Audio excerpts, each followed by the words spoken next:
Доенчињата и малите деца најчесто страдаат од инфекции на долните и горните респираторни патишта, како и тешки инвазивни болести предизвикани од пнеумококот, што представува и најголема причина за хоспитализација кај оваа група деца.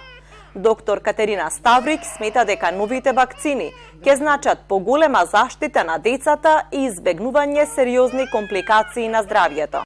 Целта на оваа вакцинација, која што влегува во редовен календар, е токму доенчињата и малите деца да бидат заштитени од тешки пнеумококни инфекции, кои што бараат дури хоспитализации и може да остават и последици понатаму по здравјето на детото. Имунизацијата со новите вакцини започнува од утре и педиатрите велат дека родителите треба да се запознаат со придобивките и заштитата на децата во најчувствителниот период од животот. Барем еднаш во животот секој дете заболува од ротавирус, а тоа може да биде со катастрофални последици.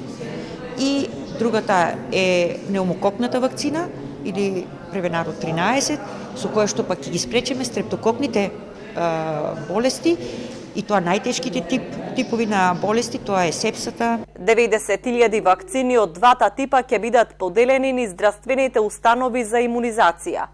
Овие вакцини во повеќето европски земји се применуваат повеќе од една деценија.